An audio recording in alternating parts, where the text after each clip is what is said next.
বিসমিল্লাহির রহমানির রহিম। আজকে আমরা সাধারণ গণিত ত্রিকোণমিতি দ্বিতীয় লেকচার শুরু করব, অধ্যায় 9। প্রথমে আমরা এই অধ্যায়ের কিছু ইম্পর্টেন্ট সূত্রগুলো ইজি ওয়েতে শিখব। যেমন 1 নম্বর, সাগরে লবণ অনেক, অর্থাৎ সাইন থিটা। সাগরে সাইন থিটা, লবণ লম্ব অনেক অতিভুজ। 2 নম্বর, কবরে ভূত অনেক, অর্থাৎ কস থিটা ইকুয়াল হবে ভূমি বাই অতিভুজ। টেরা লম্বা ভূত, অর্থাৎ টেন থিটা সমান লম্ব বাই ভূমি। Number 4, cosec theta equal 1 by sine theta. এটা আমরা জানি, এখানে কসেক থিটা হবে সাইন থিটার উল্টাটা। সাইন থিটা ছিল লম্ব বাই অতিভুজ, সুতরাং সাইন থিটাকে আমরা এখানে বিপরীতভাবে লিখব, অতিভুজ বাই লম্ব। সেক থিটা সমান হবে এখানে 1 বাই কস থিটা ইকুয়াল অতিভুজ বাই ভূমি, যেটা কস থিটার উল্টাটা এখানে আমরা লিখব। দেন আমাদের যেটা আছে 6 নম্বর, যেখানে আমরা লিখব হলো কট থিটা। কট থিটা সমান আমরা লিখব হলো 1 বাই টেন থিটা। এখানে আমরা টেন থিটা হচ্ছে কট থিটার উল্টা, অথবা কট থিটা হচ্ছে টেন থিটার উল্টা। তো আমরা কট থিটা ইকুয়াল লিখতে পারি ভূমি বাই লম্ব। এরপর আমরা এখানে tan theta equal sine theta by cos theta, cot theta equal cos theta by sine theta, sine square theta plus cos square theta equal 1, sec square theta minus tan square theta equal 1, cosec square theta minus cot square theta equal 1। এই সূত্রগুলো আমাদেরকে একটু memorise রাখতে হবে এই ম্যাথগুলো পারার জন্য। ম্যাথগুলো একদম ইজি যদি আমরা এই সূত্রগুলো মেমোরাইজ রাখতে পারি। তো আমরা উদাহরণ 3 নম্বর অঙ্কটা করি। 10 ইকুয়াল 4/3 হলে এ কোণের অন্যান্য ত্রিকোণমিতিক অনুপাত সমূহ নির্ণয় করো। প্রথমে আমরা লিখি, দেয়া আছে 10 ইকুয়াল 4/3।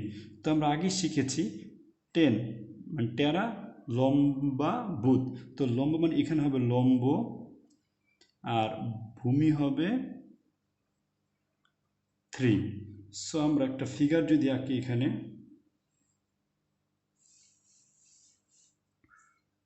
আমরা একটা যদি ফিগার আঁকি তাহলে আমরা দেখব এখানে যেহেতু এখানে এ আছে, আমরা এটাকে এখানে দেই, অন্যগুলো আমরা এখানে বি দেই, আর এখানে আমরা সি দেই। আমরা জানি যে এখানে এটা যেহেতু 90, সুতরাং এটা হবে অতিভুজ, এসি হচ্ছে এখানে অতিভুজ। তো আমার এখানে আর এ বি হবে ভূমি। তাহলে আমরা এখানে লিখতেই পারি ভূমি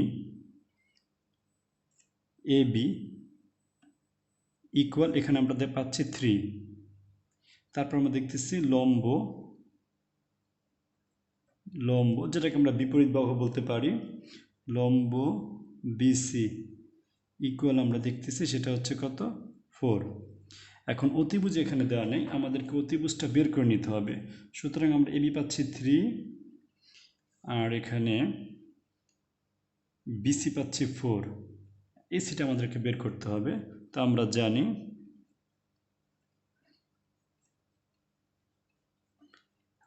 জানি পিথাগোরাসের সূত্র অনুযায়ী AC square equal AB square plus BC square. এখান থেকে আমরা এসির ভ্যালু বের করতে পারি এভাবে, এবির ভ্যালু আমাদের আছে 3, তো আমরা লিখতে পারি 3 স্কোয়ার, বিসি আছে 4 স্কোয়ার। দেন আমরা এখান থেকে AC square equal 9 plus 4 square 16। এরপর আমরা এখান থেকে এই 9 আর 16-এর জন্য আমরা 25 লিখব, আর স্কোয়ার উঠিয়ে একবারে আমরা 25 রুট দিয়ে দেব। তো আমরা এসি এটা রুট আমরা জানি, সেটা হলো কত, 5। সুতরাং আমরা অতিভুজ পেয়ে যাচ্ছি 5। তো আমরা লিখতে পারি এখানে অতিভুজ এসি ইকুয়াল 5। এবার আমরা এখান থেকে ত্রিকোণমিতিক অনুপাতগুলো আমরা বের করব। আমরা একটু ইজি ওয়েতে সেগুলো বের করতে পারবো। যদি আমাদের সবগুলো জানা থাকে তাহলে আমরা এমনি বের করতে পারবো। আমরা প্রথমে এই সাইডে করে ফেলতেছি। প্রথমে সাগরে লবণ অনেক, অর্থাৎ আমরা এখানে লিখতে পারি সাইনে ইকুয়াল আমরা কী লিখব, সাগরে লবণ মানে হলো বিসি। তো আমরা এখানে বিসি, আমরা এখানে এসিটা লিখে নিই, এসি মানে 5। তো এখানে সাগরে লবণ অনেক, লবণ হচ্ছে বিসি, আর অনেক হচ্ছে এসি।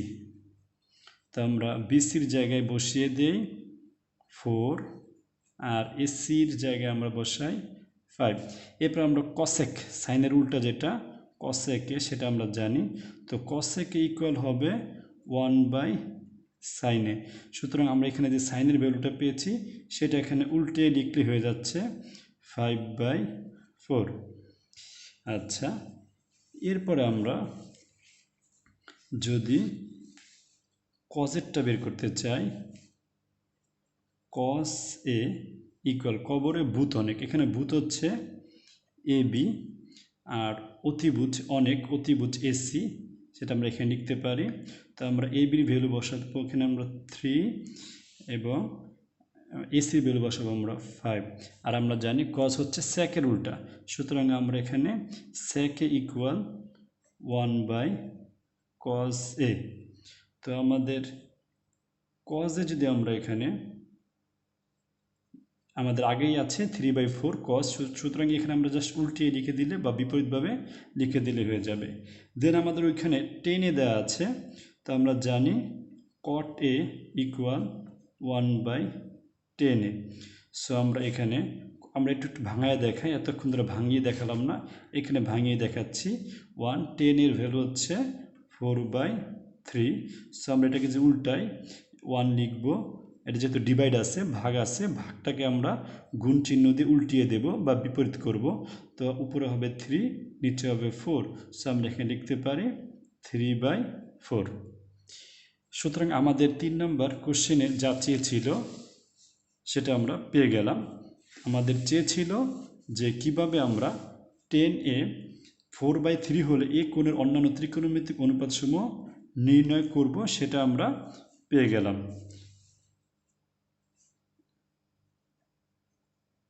নির্ণয় করো হবে, এখানে কোশ্চেনটা একটু মিস্টেক হয়েছে। তো আমরা দেখলাম 10 ইকুয়াল 4/3 হলে এই কোণের অন্যান্য ত্রিকোণমিতিক অনুপাতসমূহ কীভাবে নির্ণয় করে সেটা আমরা শিখে গেলাম। এখন আমরা একটি কাজ করব।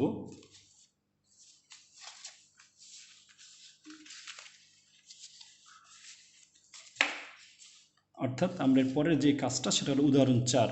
সেটা আমরা কি করব, এবিসি সমকোণী ত্রিভুজের কোণ বি কোণটি সমকোণ 10 ইকুয়াল 1 হলে 2 sin a cos a equal 1 এর সত্যতা যাচাই করো। তো এখন আমাদেরকে বলে দিচ্ছে এবিসি সমকোণী ত্রিভুজ। সো আমরা একটা কোণ ত্রিভুজ এঁকে ফেলবো, সমকোণী ত্রিভুজ। আমাদের এখন বলে দিয়েছে কোণ বি হচ্ছে সমকোণ, সুতরাং এই জায়গাটা আমরা বি লিখব। আর এখানে আমরা দেখতেছি এ দেওয়া আছে, সুতরাং এখানে আমরা 10 এর ভ্যালু 1 দেওয়া আছে, সুতরাং এখানে আমরা এ ইউজ করব। আর এটা বি, তাহলে এখানে সি হবে। তখন আমরা এখানে দেখতেছি আমরা এখানে লিখে দেওয়া আছে, দেওয়া আছে কি দেওয়া আছে 10 ইকুয়াল 1। তো আমরা জানি 1 এর নিচে আরেকটা 1 আছে। তো আমরা জানি 10 মানে টেরা লম্বভূত, তাহলে এটা হবে লম্ব আর নিচে হবে ভূমি। তো এখানে আমরা দেখতেছি বিসি হচ্ছে লম্ব, এবি হচ্ছে ভূমি। তো আমরা এখানে লিখতে পারি লম্ব বিসি ইকুয়াল, এখানে আমরা যদি দিই 1, তো এখানে 1। এরপর আমরা লিখতে পারি ভূমি, ভূমি দেওয়া আছে এবি, এবি ইকুয়াল আমরা লিখতে পারি 1, কারণ এখানে ভূমি ইকুয়াল 1 আছে। সো এখানে আমরা 1 দিতে পারি। এখন আমাদের এসি বের করতে হবে। তো আমরা এসিটা বের করে ফেলে আগের মতোই আমরা জানি AC square equal AB square plus BC square. So এখান থেকে আমরা এসি স্কোয়ারকে 1 square plus 1 square equal AC. আমরা জানি 1 1 করলে 1ই হয়, সুতরাং এখানে আমরা স্কোয়ার উঠে রুট আর 1 আর 1 অ্যাড করলে হবে 2। তো আমরা এসির ভ্যালু পাচ্ছি আমরা এখানে √2। তো এখন আমাদের এখানে তারা বলে দিয়েছে 2 sin a cos a বের করতে। তো আমরা প্রথমে সাইনের ভ্যালুটা বের করে ফেলি। সাইন এ আমরা জানি সাগরে লবণ অনেক, লবণ হচ্ছে বিসি, অনেক হচ্ছে এসি। সো আমরা এখানে যদি বিসির ভ্যালু বসাই, বিসি মানে 1, এসি মানে √2। এরপর আমাদের কজে আছে, কজেটা বসায় দেই, কজে কপ করে ভূত অনেক, কবরে ভূত হচ্ছে এখানে এবি, এবিটাকে আমরা লিখি ভূমি, আর অতিভুজ হচ্ছে এসি অনেক অতিভুজ। তো আমরা এখান থেকে এবির ভ্যালু পাচ্ছি আমরা 1, একইভাবে আমরা এসির ভ্যালু পাচ্ছি √2। এখান থেকে আমরা যদি একটুখানি সামনে আগাই তাহলে আমরা দেখতে পাবো আমাদের লেফট হ্যান্ড সাইডটা যেটা আছে সেটা আমরা বের করব। কীভাবে করব, আমরা লিখব এখন left hand side equal to সাইনে কজে। সো আমরা যদি বসিয়ে দিই মান, টু সাইনের ভ্যালু হচ্ছে 1/√2 ইন্টু কজের ভ্যালু হচ্ছে 1/√2। সো আমরা যদি একটুখানি এই √2 দুইটা আছে, সো এখানে 2√2-র জন্য আমরা √2 হোল স্কোয়ার লিখবো, আর 1 ইন্টু করলে এখানে 1 হয়।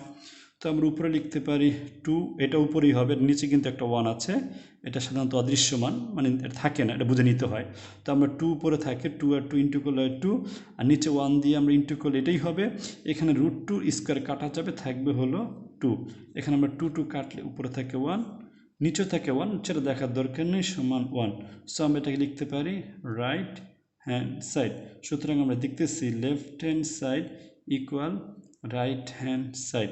সুতরাং সত্যতা যাচাই করা হয়ে গেল। এতটুকু লিখে শেষে আমরা লিখতে পারি সত্যতা যাচাই হলো, সত্যতা যাচাই করা হলো। এটা লিখতেও চলে, না লিখতেও চলে, প্রয়োজন যদি লিখতে চাই আমরা লিখতে পারি। তো আজকের মতো এতটুকুই, থ্যাংক ইউ।